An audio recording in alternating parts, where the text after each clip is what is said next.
Everyone thought she was just a new recruit, grabbing a quick lunch, until the SEAL asked her rank and the air in the mess hall turned to ice. No one laughed after that.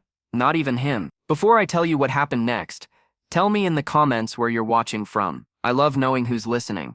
It was noon at Camp Redwater, a coastal training base, known for its heat, its grit, and the kind of silence that followed every explosion from the nearby range. Inside the mess hall, the clatter of trays and laughter of soldiers filled the air. A woman in her late 20s, calm but quietly alert, walked in wearing a plain fatigues jacket with no visible insignia. She carried herself with quiet precision, the kind that drew attention without trying. A group of Navy SEALs at a nearby table noticed her. They were loud, confident, riding the high of their morning drills. One of them, broad-shouldered, smirking, leaned back and said just loud enough for everyone to hear, "Hey recruit, you forget your patches, or are you just shy about your rank?" The room chuckled. Even the cooks paused, waiting for her reaction. She stopped mid-step, her hand tightening slightly around her tray. For a heartbeat, she didn't respond. Then, with calm eyes and a voice steady as steel, she said, "No,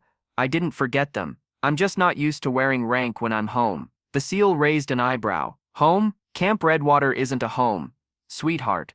It's where we earn our place." His grin widened. "So what's your place?" The air thickened. Even the air conditioner's hum seemed to fade. Her lips curved in the faintest, almost sorrowful smile. "Lieutenant Commander Alexandra Reese," she said softly. "Naval Special Warfare, attached to DivGuru." The laughter died instantly. DivGuru, the SEAL team reserved for the most covert, most dangerous missions. The kind of unit that didn't just appear unannounced in a base like this. Unless for a reason. For a moment, no one moved. Then the SEAL who'd mocked her pushed back his chair. His bravado faltered, replaced by disbelief. "Wait? Reese? As in Operation Black Mesa Reese?" Her silence was the only confirmation he needed. A murmur spread through the mess hall like ripples in still water. Everyone had heard of that mission, the one that went wrong, the one that only one survivor walked out of. And now she stood there, alive, carrying her tray like it weighed the memory of 100 fallen men. She looked at the SEAL, not with anger, but something deeper, compassion mixed with grief. "I'm not here for recognition," she said, "just to train the next ones so they don't make the same mistakes we did." A chair scraped against the floor as another soldier stood, an older Marine, his face lined with respect. "Ma'am," he said quietly, "permission to apologize, on behalf of every fool who forgot what real service looks like." Her eyes softened. "Permission granted," she replied. The SEAL who'd started it all stood frozen, shame and awe fighting for place in his expression. He finally managed to speak, voice trembling. "Ma'am?